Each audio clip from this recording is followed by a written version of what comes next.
Former First Lady Rosalynn Carter dead at 96.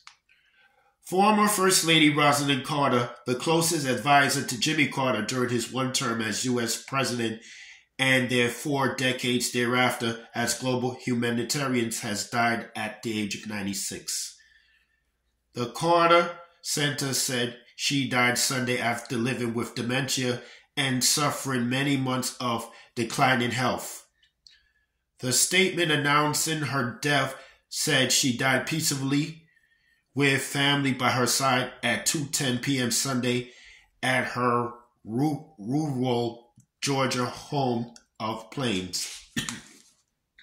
Rosalynn was my equal partner in everything I ever accomplished, former President Carter said in the statement. She gave me wise guidance and encouragement when I needed it. As long as Rosalynn was in the world, I always knew somebody loved and supported me. The Carters were married for more than 77 years, forging that they both described as a full partnership. Unlike many previous First Ladies, Rosalynn sat in on cabinet meetings, spoke out on controversial issues, and represented her husband on foreign trips. Aides to President Carter sometimes refer to her privately as co-president. Rosalynn is my best friend, the perfect extension of me, probably the most influential person in my life, Jimmy Carter told aides during their White House years, which spanned from 1977 to 1981, following his loss to Ronald Reagan in the 1980 election. Fiercely loyal and compassionate as well as political astute, Rosalynn Carter prided herself on being an activist First Lady, and no one doubted her behind-the-scenes influence. When her role in a highly publicized cabinet shakeup became known, she was forced to declare publicly, "I am not running the government."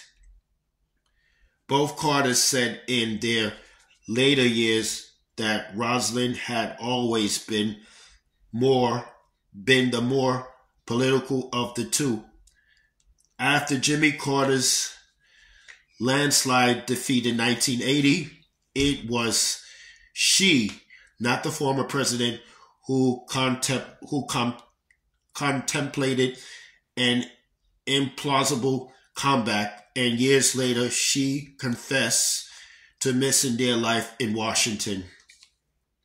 Jimmy Carter trusted her so much that in 1977, only months into his term, he sent her on a mission to Latin America to tell dictators he meant what he said about denying military and other support to violators of human rights. After leaving Washington, Jimmy and Rosalynn co-founded the Carter Center in Atlanta to continue their work. She chaired the center's annual symposium on mental health issues and raised funds for efforts to aid the mentally ill and homeless. She also wrote Helping Yourself, Help Others, about the challenges of caring for elderly or ailing relatives, and a sequel, Helping Someone with Mental Illness. Frequently, the Carters left home on humanitarian missions, building houses with Habitat for Humanity and promoting public health and democracy across the developing world. Rosalynn Carter was the second largest lived on the nation's First Ladies, trailing only Bess Truman, who died at age 97. That's all I have to say for this video.